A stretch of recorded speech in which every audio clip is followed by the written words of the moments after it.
इशारा कर दीजिए। Hello hello. ठीक है, साउंड आ रहा है। मुद्दे की बात जनता के साथ सेक्ट 24 न्यूज में आपका स्वागत है। मैं हूं मोहम्मद सादिक।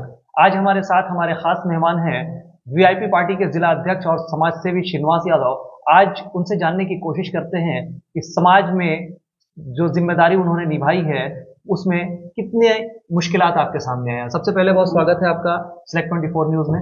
स्वागत है आपके चैनल पर। श्रीनिवास जी, सामाजिक काम करना, बड़े लोग आसानी से अपने आप को सामाजिक कार्यकर्ता कह लेते हैं। कितना कठिन होता है, कितना परिश्रम है इस काम में? देखिए, अगर सही रूप से सामाजिक काम कीजिएगा ना जी निश्चित तौर पर इसमें बहुत कठिनाई है। सबसे तो इसमें प्रथम कठिनाई है कि ज्यादा समय जगना पड़ता है जी और जनता की कब आवाज आ जाएगी, कब कॉल आ जाएगा, कब किसके ऊपर क्या हो सकता है, जी ये कोई नहीं जानता है। तो वो उस स्थिति को कोई भाप लेगा, उस स्थिति को जो कवर करेगा, जो उसके विचारधारा पर खरा उतरेगा, उसके समय के अनुसार जब वहां पहुंचेगा, उसको मदद करेगा, तभी वो हो सकता है। अगर जो व्यक्ति नहीं पहुंचेगा तो देख लीजिएगा कि चुनाव के समय में, चाहे कोई भी चुनाव हो, लोकसभा हो, विधानसभा हो, या जिला परिषद के चुनाव हो, या पंचायती चुनाव हो, तमाम तरह के चुनाव में देखते हैं कि जब चुनाव का वक्त आता है तो सभी उसके क्षेत्र के अनुसार, अगर उसके क्षेत्र में किसी भी व्यक्ति के पास जब कोई प्रॉब्लम होता था तो आसानी से रूप में वो व्यक्ति उसको मदद करता था, अपने गाड़ी घोड़ा संसाधन सब चीज से। बाकी जैसे ही चुनाव समाप्त हो जाता है, जैसे ही उसका स्वार्थ समाप्त हो जाता है, तो समाज सेवा से वो व्यक्ति अलग होने लगता है। तो वो एक अलग ट्रेड है।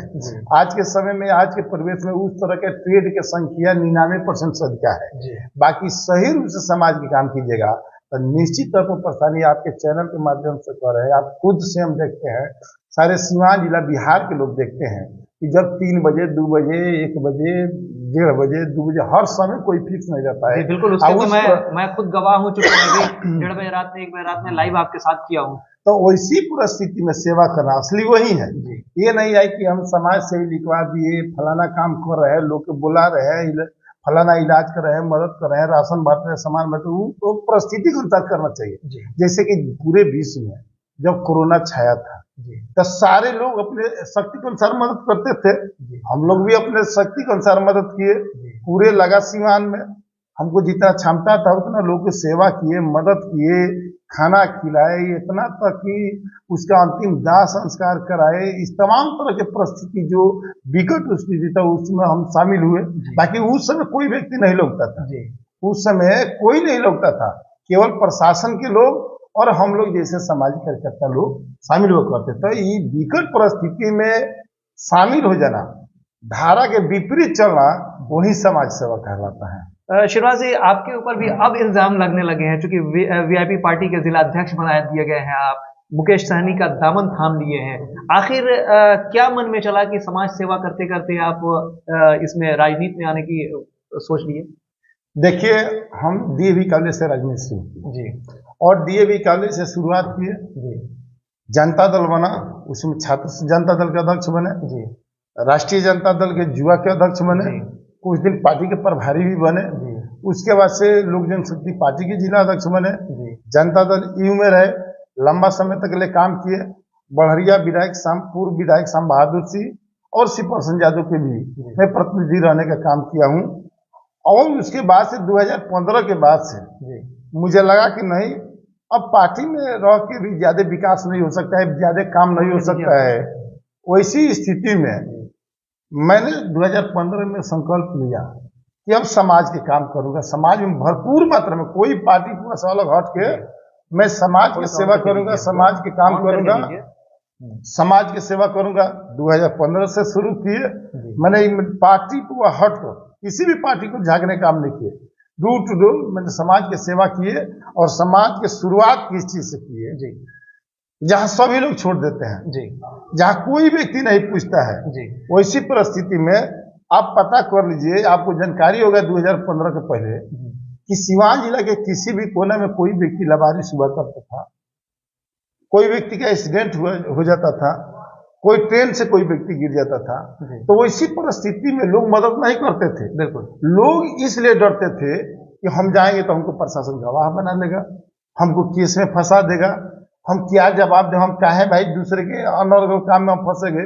तो वैसी परिस्थिति में मैंने निश्चित तौर पर उस समय के प्रशासन, जिला प्रशासन से मीटिंग करके, बैठक करके, आग्रह करके, निवेदन करके मैंने कहा कि समाज में तभी सुधार हो सकता है, तभी लोग की मदद हो सकता है जब आप सरकारी उसको केस में गवाह मत बनाइए, उसको कहीं इन्वॉल्व मत कीजिए, वो पहुंचा दे रहे उसके बाद से समाप्त कर दीजिए, उसको कहीं उसमें भूमिका मत रखिए। मैंने बहुत बड़ा मुद्दा ये था कि बहुत सारे लोग चाहते भी थे किसी की मदद करना, तो वो इस वजह से नहीं कर पाते थे कि प्रशासन का एक टेंशन उनके मन में होता था कि उनको किसी ना किसी तरीके से उसमें संलिप्त होना पड़ेगा और गवाही में बिना वजह कहीं ना कहीं उनको जाना पड़ेगा, और इसी डर से लोग नहीं करते थे। बाकी मैंने शुरू किया और शुरुआत हुआ सीवान से, और 2015 के बाद से 2023 हो गया, जोड़ लीजिए कौन साल हो गया, 8 साल हो गया।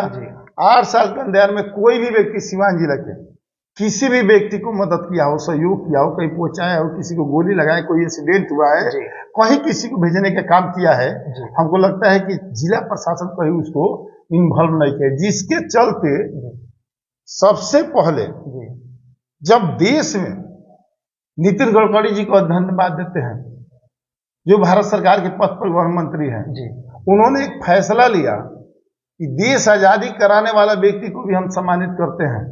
देश में तरह तरह के आंदोलन करने वाला व्यक्ति को हम 15 अगस्त और 26 जनवरी को सम्मानित किया जाता है पूरे देश में, हर जिला वाइज।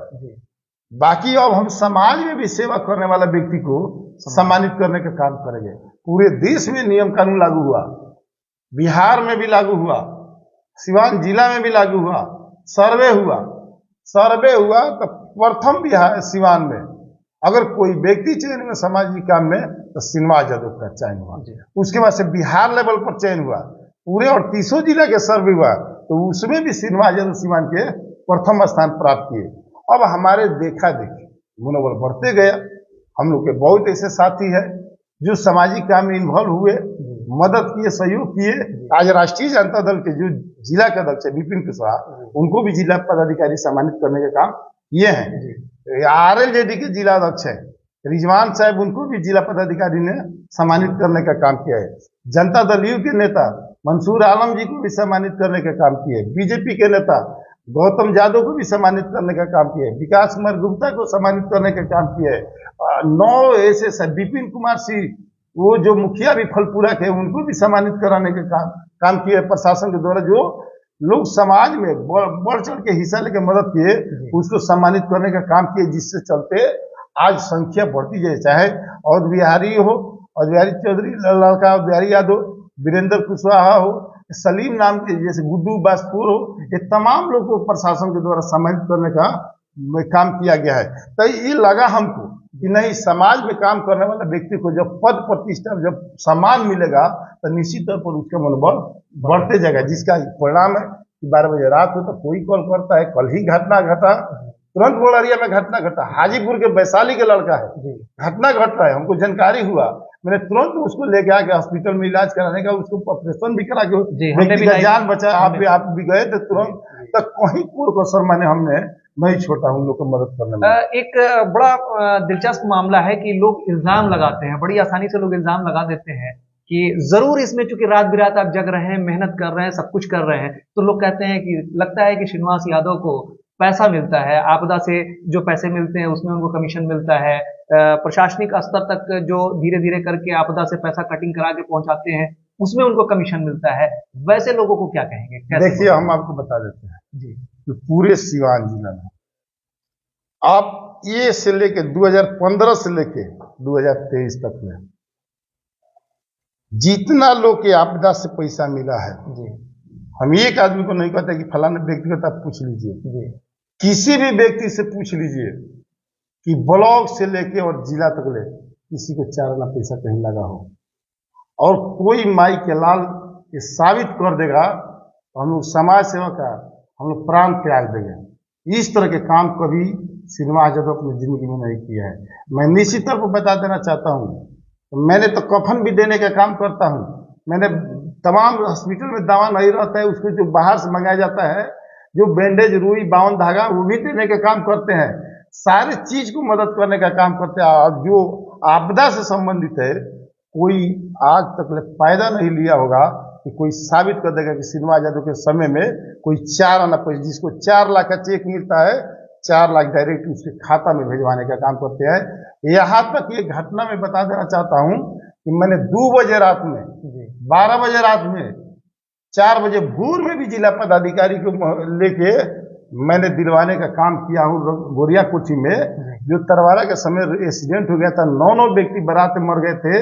4 बजे भोर में बैठ के, रंजीता मैडम डीएम थी उस समय, मैंने बैठ कर चेक बनवा के और उनके साथ ले जाके मैंने चेक दिलवाने का काम किया। पूरे जिला की मैं बात बताऊं, कोई व्यक्ति बता दे, कोई व्यक्ति साबित कर दे कि किसी को आपदा के पैसा में कोई पैसा लिया हो, तो हम मानने के लिए तैयार नहीं है। अब किसी भी तंत्र से, किसी भी एजेंसी से, अब विरोधी के काम है। समाज में तो हम लोग तो अंतिम दाह संस्कार कराते हैं, ले जाते हैं, तो बहुत लोग कहते हैं कोरोना काल में ले जाते थे, अभी भी लबारिश लोग ले जाते हैं, तो लोग कहता है कि इसमें जरूर स्वार्थ होगा, पैसा में तो हमको स्वार्थ है। बिल्कुल, हमको स्वार्थ किस है कि हमको समाज कैसे माने, हमको स्वार्थ है कि हमको समाज में जिसका परिणाम है कि आज हम कहाँ श्रीनिवास यादव, कहाँ जामू, कहाँ बसंतपुर, कहाँ लकड़ीगंज, कहाँ गोचनी, कहाँ दरौली, अगर वो खर खर कराता है तो लोग प्रशासन के पहले श्रीनिवास यादव को संवाद करता है कि हमारे यहाँ इस तरह की बात हो गई है। हमको लगता है तो वहाँ थाना प्रभारी को भेजना चाहिए, हमको लगता है कि चौकीदार से कराना चाहिए, हमको लगता है कि एसपी डीएम तमाम बड़े ऊपर पटना से तमाम पदाधिकारी से इसमें मदद की जरूरत होता है करके उसको दिलवाने का काम करता हूँ। ये प्रश्न इसलिए मैंने उठाया, ये हालांकि ये सेंटिमेंट से छूता हुआ प्रश्न था, मुझे इसको टच करने में एक ऐसी विविधता आ चुकी थी कि चूंकि अक्सर लोग कहते थे कि श्रीनिवास यादव पैसा लेकर के समाज का काम करते हैं, तो इस चीज को मैंने सोचा कि आप दर्शकों तक इन्हीं के जबानी क्लियर कर दें तो ज्यादा बेहतर है। मेरा मतलब आपको सेंटिमेंट के को ठेस पहुंचाना नहीं था, बस एक चूंकि समाज में ये बातें उड़ती आप तक भी आई होंगी, अक्सर आई होंगी, तो मैंने सोचा कि ये बात आप तक रख जाए। ये तो रहा सामाजिक कार्यकर्ता और समाज से जुड़े हुए कार्यों का जिक्र हम लोग कर रहे थे। अब हम चाहते हैं कि थोड़ा सा जानना चाहेंगे कि आखिर बहुत सारी पार्टी हैं, लगातार पार्टियों का गठन भी हो रहा है, नई नई पार्टियां भी आ रही है, बावजूद उसके आपने मुकेश सहनी जो वीआईपी पार्टी के ये है संस्थापक हैं, उनके साथ आप क्यों जाने का फैसला किए? क्या अच्छा लगा मुकेश सहनी जी? देखिए, मुकेश सहनी जी नेता हैं जी, और मुकेश सहनी जी के जाने का मेरा रीजन यही है कि लगा कि जब लालू यादव के बाद, लोहिया कर्पूरी के बाद जी, अगर कोई व्यक्ति अपने विचारधारा के समाज के पिछड़े वर्ग को बात उठाने का सोचा तो पहला व्यक्ति है बिहार के जो लालू, नीतीश, रामविलास पासवान के बाद, शरद यादव के बाद अगर किसी व्यक्ति ने हिम्मत जुटाया तो वो व्यक्ति जिसका नाम है मुकेश सहनी ने पूरे सदन में मंत्री भी थे तभी उन्हें उठाने का काम किया, और आज के समय में, कल के समय में भी उनका का नाम है कि जो हमारे समाज का जो किसी भी जाति धर्म के व्यक्ति हो वो उसका हक हिस्सा जब तक ले नहीं देगा तब तक ले उस व्यक्ति से मैं समझौता करने का काम नहीं करूंगा। इसी विचारधारा के लेके मुझे लगा सारे लोग तो नशा में चूर है, सत्ता के फेर में है। बाकी ये व्यक्ति जब 90 के दशक में जो व्यक्ति इस बात उठाया होगा, जब मंडल आयोग लागू हुआ होगा, जब उस समय हम लोग थे लालू जी के संगे, हम लोग रैली में गए थे, दिल्ली भी गए थे ट्रेन के ऊपर चढ़ के, ऐसा बात नहीं है। तो मुझे लगा कि नहीं, लालू जी के बाद, रामविलास नीतीश के बाद अगर कोई ये व्यक्ति है बिहार में, अगर कोई नेता है जो ये समाज के बहुत लोग नेता हुआ करते थे तो अपने क्षेत्र तक में सीमित हो गए, अपने परिवार तक में सीमित हो गए, अपने रिश्तेदार तक में सीमित हो गए। बाकी ये व्यक्ति पद और सारे समाज को त्याग करते हुए अपने समाज के लड़ाई लड़के बॉम्बे जैसे खुशहाली जिंदगी छोड़ के और अपने समाज के लड़ाई लड़के, जिस समाज को आज दिल्ली में आरक्षण मिल रहा है, बॉम्बे में आरक्षण मिल रहा है, कलकत्ता में आरक्षण मिल रहा है, तो क्या मजबूरी है कि आप उत्तर प्रदेश, बिहार, झारखंड में मौजूद इसका आरक्षण नहीं दे रहे? इसी लड़ाई के लेके हमारे नेता आज लड़ाई, कोई जरूरी नहीं कि हमारे नेता भी, हम लोग परसों भी गए थे मीटिंग में पटना, हम लोग को बैठक बुलाया गया था, हमारे नेता ने घोषणा किया ये कोई जरूरी है कि मैं समझौता करूंगा, हम 2-4 सीट 10 सीट के लिए कोई हमारे लिए माने नहीं रखता है, हम एमपी एमएलए बनना अभी कोई जरूरत नहीं है, हमारा जरूरत है कि हमारे समाज को हक हिस्सा कैसे बिहार के पिछड़े वर्ग को मिलना चाहिए, वो मेरे सबसे जरूरी है। हमारा हक हिस्सा जो देने का काम करेगा, जो हमारा हक हिस्सा देने का काम करेगा, हम उसके साथ रहने का काम करेंगे। हम कौन गठबंधन होगा, कौन गठबंधन से हमको मतलब नहीं है। हमारा समाज को जो आरक्षण देगा, हमारे समाज का हक हिस्सा देने का काम करेगा, हम उससे ही गठबंधन करने का काम करेंगे। 2024 में क्या लगता है, श्रीनिवास यादव को वीआईपी पार्टी से टिकट मिलेगा? श्रीनिवास यादव इलेक्शन लड़ेंगे सीवान से? देखिए, श्रीनिवास यादव कोई टिकट का मुहताज नहीं है। बाकी निश्चित है कि जब वीआईपी पार्टी एक परिवार में, संगठन में जुट गए हैं, हमारे मुखिया जिस तरह कहेंगे, हमारे नेता कहेंगे कि श्रीनिवास जी आपको चुनाव लड़ना है, और निश्चित तौर पर श्रीनिवास यादव तो डांगे के चोट से लड़ने का काम करेंगे। अगर हमारा नेता कहेंगे कि चुनाव नहीं लड़ना है, हम किसी को गठबंधन में मदद करेंगे, हम सहयोग करेंगे, तो मैं अपने चुनाव से ज्यादा जिसको मदद करने के कहेंगे, बढ़ चढ़ के हिस्सा देके मदद करने का काम करेंगे। इतिहास गवाह है, इस सिवान में जब जिला परिषद का गठन हो रहा था, आपको याद होगा कि सारे लोग एक समय, सारे सभी विभाग के, चाहे एनडीए गठबंधन हो, चाहे महागठबंधन हो, वो सारे लोग एक इसी पर एक हो गए थे। बाकी अकेले श्रीनिवास यादव ने, मैंने संगीता यादव को चेयरमैन बनाने में कामयाबी हासिल हुआ। मैंने नगर परिषद के चुनाव में दो चेयरमैन, चाहे अंदर का चेयरमैन हो, चाहे गोपालपुर के चेयरमैन हो, मैंने अपने शक्ति के अनुसार उसके मतदान मांग के अपने लोग के सपोर्ट करके उसको भी जिताने का काम किया। इसलिए कहीं कोर कसर मैं नहीं छोड़ूंगा। जैसे हमारे नेता के डिसीजन होगा, वैसे मैं काम करने को करूंगा। लेकिन जिस तरीके से देखा जा रहा है कि श्रीनिवास यादव संगठन की तैयारी कर रहे हैं, बूथ स्तर तक लोगों को जोड़ने का काम कर रहे हैं, तो इसको लेकर के क्या माना जाए? कुछ ग्रीन सिग्नल मिला है क्या? देखिए, इस तरह की कोई बातें हैं क्या? देखिए, बातें तो है, बातें तो नेताजी कहे हैं कि सिवान की लड़ाई श्रीनिवास यादव के नेतृत्व में लड़ी जाएगी। अब किस तरह लड़ाई लड़ी जाएगी वो जानते हैं, ये तो दूसरा कोई बात नहीं जानता है। बाकी खुले मंच से पटना में भी बोले हैं, सिवान में भी बोले हैं कि सिवान जिला श्रीनिवास यादव के नेतृत्व में वीआईपी पार्टी का सारा कार्यक्रम होगा। और मैं आपके चैनल के माध्यम से बता देना चाहता हूं कि हमारे संगठन के जितने लोग हैं, मैं सभी प्रखंड का प्रखंड कमेटी बना दिया हूं, जिला कमेटी बना दिया हूं, और मैं जल्द ही एक विशेष अभियान के तहत अभी 20 तारीख को बैठक करूंगा। और 20 तारीख को अभी पटना में किस मेमोरियल हॉल में हमारे नेता का आह्वान है कि वहां सिवान से लोग को लाना है, पूरे बिहार से लोग जाएंगे। जैसा उनका लड़ाई का डिसीजन होगा, जिससे उनका भी रथ भी चलेगा पूरे बिहार में। अगस्त के बाद हम लोग के जिला का समय मिलेगा। बाकी निश्चित तौर पर आपके चैनल के माध्यम से हम बता देना चाहते हैं कि जो बिहार के और सिवान जिला के सभी पार्टी के जिला अध्यक्ष जो अपने कार्यकर्ता को, जो वर्कर को मान सम्मान जितना दिए हैं, उससे 1000 मान सम्मान मैं अपने प्रखंड अध्यक्ष और जिला कमेटी के सभी पदाधिकारी को देने का काम करूंगा। जल्द ही, बहुत जल्द ही हम अपने सभी प्रखंड को अपने तरफ से एक मोटरसाइकिल संसाधन, उनको संसाधन निश्चित तौर पर उपलब्ध कराने का काम करूंगा, कि ताकि उसको अपने प्रखंड में यात्रा करने में कहीं परेशानी न हो। इस सारी चीज को मैं व्यवस्था करने का तैयारी हूं। और निश्चित तौर पर इसलिए कि किसी का भी कोई व्यक्ति हो, किसी को मदद करिएगा, किसी को सहयोग करिएगा। बाकी जब तक में संसाधन और व्यवस्था से आप नहीं लड़िएगा, तो आप लड़ाई में फेलियर हो सकते हैं। 2024 का माहौल सिवान का जिस तरीके से बना हुआ है, कई गठबंधन का मामला बिगड़ रहा है, बहुत सारे लोग अभी निर्दलीय भी लड़ने की बात कर रहे हैं। क्या लगता है 2024 में किस तरह का समीकरण बनेगा सिवान में? किनको टिकट मिलने की उम्मीद है आपके नजरिए से, क्योंकि आप प्रखंड स्तर तक लोगों को जानते हैं?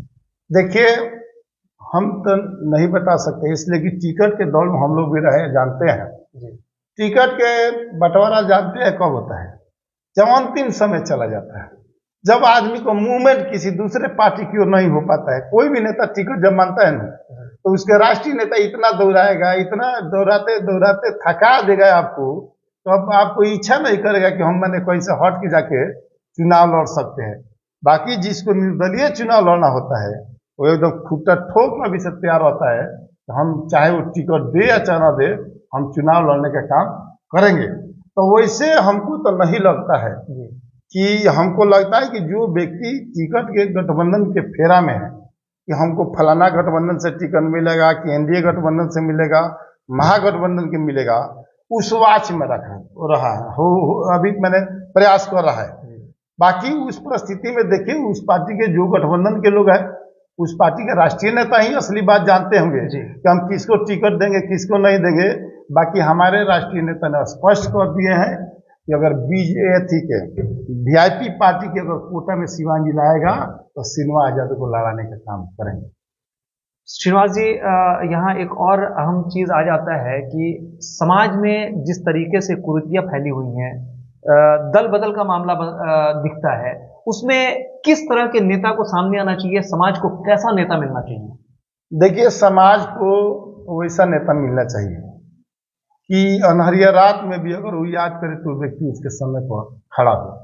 अब समाज में हर तरह के लोग होते हैं, बहुत ऐसे लोग होता है कि आप कितना भी समाज में मदद कीजिएगा, कितना भी कोशिश कीजिएगा, बाकी जब चुनाव के समय हम भी लोग चुनाव जीते थे से लड़े थे, सारे लोग कहते थे कि आपको वोट देंगे, चाहे दोनों पक्ष के लोग कहते थे।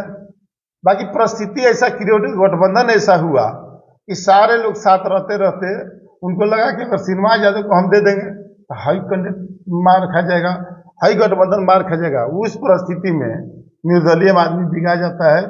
बाकी समाज को निश्चित तौर पर चाहिए कि कोई भी जाति धर्म के व्यक्ति हो, मैं नहीं जानता हूं, बाकी कोई भी व्यक्ति अगर किसी व्यक्ति को मदद करता है, सहयोग करता है, उसके दुख सुख में शामिल रहता है, तो निश्चित तौर पर उसको मदद करना चाहिए। ये नहीं जानता है कि किस पार्टी से बिलोंग करता है, किस पार्टी से बिलोंग नहीं करता है।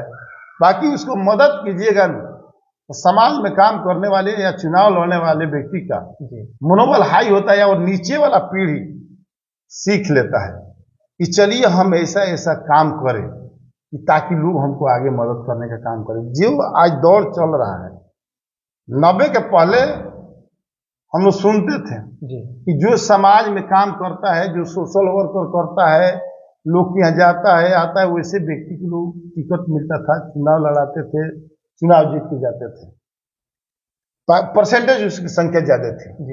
बाकी 90 के दशक के बाद से जैसे जैसे सिस्टम चेंज होते गया,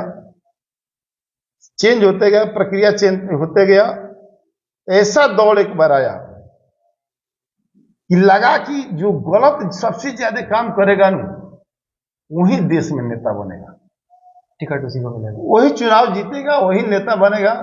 इसका लंबा समय तक प्रक्रिया चला और आज ऐसी परिस्थिति आ गई कि अब लग रहा है कि जो सबसे धनी मनी होगा, जो सबसे ज्यादा पैसा देगा, सबसे ज्यादा समाज में पैसा खरीदेगा, लोग की मदद करेगा, मैंने पैसा की आर्थिक मदद करेगा, देश से मदद का कोई महत्व नहीं है, आर्थिक सबसे ज्यादा मदद करेगा, उसी के लोग अब चुनाव जीताने काम करेंगे। बाकी फिर अब प्रक्रिया चेंज होते जा रहा है और लोग धीरे धीरे कह रहे हैं कि चलिए अब वैसा आदमी को हम लोग चुना जाए कि कम से बहुत लोग पछताते हैं कि गठबंधन के नाम पर वोट दे दिए। अब वोट देने के बाद वो विधायक क्षेत्र में उपलब्ध नहीं होते हैं, एमपी साहब क्षेत्र में नहीं उपलब्ध होते हैं, एमएलसी से पटने से समास नहीं मिलता है। तो आज निश्चित तौर पर ये बात देखने के मिलता है कि अब धीरे धीरे लोग के परिवर्तन हो रहा है कि हम वैसे व्यक्ति को चुनाव जिताएंगे। अब गठबंधन सठबंधन छोड़िए, जो व्यक्ति हम लोग के दुख सुख में रहेगा उसी व्यक्ति को हम मदद करने के काम करेंगे। तो अब इस तरह ट्रेंड मैंने अब धीरे धीरे इधर की ओर बढ़ रहा है। बाकी देखिए कब ये सफल हो रहा है। अंत में चलते चलते फिर एक प्रश्न आपके सेंटिमेंट को छूता हुआ, क्या समाज सेवा से मन भर गया था, राजनीति का लोभ जो है समा गया था कि आपने ये डिसीजन लिया कि अब राजनीति भी करना चाहिए?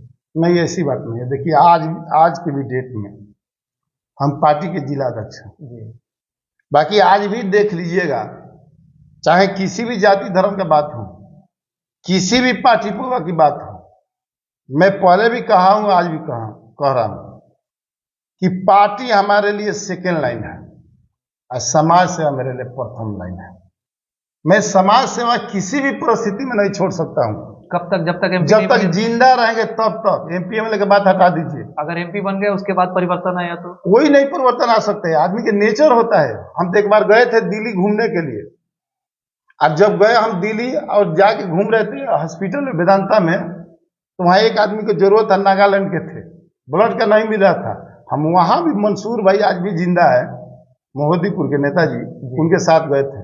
मैंने अपना ब्लड देके उसका जान बचाने का काम किया। आदमी के नेचर पर डिपेंड करता है तो क्या करेगा। क्या आप भी, हम तो पार्टी के जिला अध्यक्ष हैं, हम तो अपने पार्टी के काम में लगे रहते हैं, पार्टी के लोग के काम में से लगे रहते हैं। हमको क्या जरूरत है 12 बजे 2 बजे रात में, 3 बजे रात में जाने के लिए, 12 बजे दिन में जाने के लिए नहीं। हमारा कर्तव्य है कि जिस चीज से हमको लोग जानते हैं उसको किसी भी परिस्थिति में हम छोड़ने नहीं जा रहे हैं। और पार्टी की बात हुई तो हम चुनाव लड़े हैं निर्दलीय जीरादेई से। जब हम लोग वोट मांगते थे ना, तो ये लोग जरूर कहता था कि नेताजी सब चीज आपको ठीक है, बाकी किसी न किसी पार्टी के सिंबल जरूर लाइएगा। और इसी दरमियान में हमको माननीय नेता मुकेश सहनी से संपर्क हो गया, नेताजी से संपर्क हुआ। हमको भी लगा कि नहीं, संपर्क करना चाहिए, किसी भी व्यक्ति के साथ रह के आगे बढ़ने में कोई दिक्कत नहीं है, अपना संगठन के साथ रहना चाहिए। और निश्चित तौर पर जिसका परिणाम है, जिसका ध्येय है कि हम लोग को 285 पंचायत में हम अपना पंचायत अध्यक्ष बना दिया। अब तो हम बूथ लेवल पर काम पर ढूक चुके हैं। और हमारे नेता का जैसे डिसीजन होगा, अगस्त के बाद अक्टूबर में हो सकता है कि सिवान जिले में उनका आएगा, पदयात्रा रथ आएगा। अब हम लोग प्रयास कर रहे हैं उनके स्वागत करने के लिए। उनका विचार है, हम उसी व्यक्ति को वोट देंगे जो हमारा हक हिस्सा देने का काम करेगा। अगर जो हक हिस्सा नहीं देगा, जो हमारा आरक्षण नहीं देगा, तो अगर नहीं उससे गठबंधन होगा, हम उसका जवाब भी देने का काम करेंगे। अपना वोट का एक सेंटर बनाने का काम करेंगे, एक सेंटर में दिखाएंगे, अपना कैंडिडेट भी लड़ा के दिखाएंगे, ताकत दिखा देंगे। जिस तरह बोचहा में दिखा दिए, कई विधानसभा में दिखा दिए कि हमारा ये ताकत है, आप देख लीजिए। अगर हमारे साथ रहिएगा तो आपकी सरकार बनेगी, हमारे साथ नहीं रहेगा आपकी सरकार नहीं बनेगी। माननीय मुकेश सहनी जी ने ठीक नस पकड़े हैं बिहार के। जितने लोग हैं अपने अपने वोटर को पकड़ लिए हैं, बाकी जिस वोटर को कोई नहीं पहुंचता है, जो लोग रातों दिन खेत खरिहान में, नदी तालाब में मछली बेचने का काम करते हैं, सब्जी बेचने का काम करते हैं, ठेला लगाने का काम करते हैं, किसी भी जात समुदाय के सारे गरीब लोग हैं, वो अपने अपने काम में लगे रहते हैं, उससे कोई मतलब नहीं लेते हैं। वैसे व्यक्ति को लड़ाई लड़ने का काम आदरणीय हम लोग के नेता मुकेश सहनी जी कर रहे हैं। इसलिए मैं उनके साथ हूं और निश्चित तौर पर आपको विश्वास दिलाना चाहता हूं कि जब श्री राम जी विकट परिस्थिति में फंसे थे, जब श्री राम जी विकट परिस्थिति में फंसे थे, तो केवट ही समाज के, मलाह ही समाज के लोग नैया पार लगाए। और वही दशा आज बिहार में है। आज दोनों गठबंधन के लिए दशा है कि जब तक मुकेश सहनी एक और नहीं सटेंगे, तब तक किसी का नैया पार नहीं लगेगा। तो निश्चित तौर पर देख लीजिएगा, जिस गठबंधन के साथ अगर माननीय नेता हम लोग मुकेश सहनी जी अगर चले जाएंगे, तो निश्चित तौर पर हम नाई पतवार बन के पार कराने का काम करेंगे। और वही समाज को जानता है। देखिए, पानी के बाद सब लोग बात नहीं जानते हैं। आप हम लोग इतना तालाब है, नदी है, पोखरा है, उसमें हम लोग को पता चलेगा कि कौन मछली कहाँ है, कहाँ मछली है, कहाँ नहीं है, ये तो पता नहीं चलता है। बाकी वो समाज जाल बिकता है, नाई से खेलता है, और उसको अंजाम लगता है कि यहाँ हमारे लोग का आह लग जाता है, यहाँ मछली है, तो तोड़ देना, जाल बिकता है, मछली फंस जाती है। उसी तरह मुकेश सहनी जी ने बिहार में ऐसा जाल बिछाए हैं, ऐसा जाल मारे हैं, तो अब सारी मछली उनके जाल में फंस गई है। और वो जाल ले जाके अब उनके हक जाल में से निकालने का काम कर रहे हैं कि आप अब स्वतंत्र हो जाइए, आपके हक हिस्सा लड़ाई लड़ने के लिए मुकेश सहनी जी लड़ाई लड़ने के लिए तैयार है। नेता तैयार है, आपको हक दिलवाने का काम करेंगे और निश्चित तौर पर सरकार बनेगी, चाहे जिसका भी सरकार बने, नेता हमारे चुनाव लड़ाएंगे, लोग चुनाव जीत के जाएंगे और इस समाज के हक हिस्सा दिलवाने का काम करेंगे।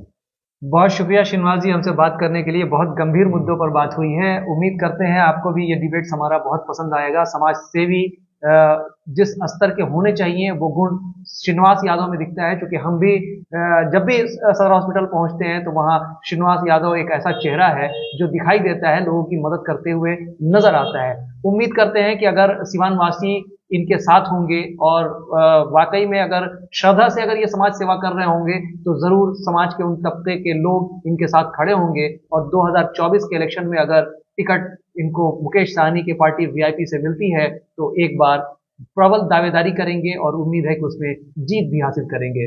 हम उम्मीद करते हैं कि समाज का वो तबका आपके साथ है जिनकी आपने मदद की है और वो लोग आपको इलेक्शन जिताएं। इन्हीं शब्दों के साथ हम लोग अपनी इस डिबेट को यहाँ समाप्त करते हैं। फिर मिलते हैं किसी नई शख्सियत के साथ और बात करते हैं मुद्दे की जो समाज से जुड़ा है, और उस सामाजिक मुद्दे के साथ फिर मिलते हैं किसी नई शख्सियत के साथ। तब तक हमारी पूरी टीम को दीजिए इजाजत। धन्यवाद।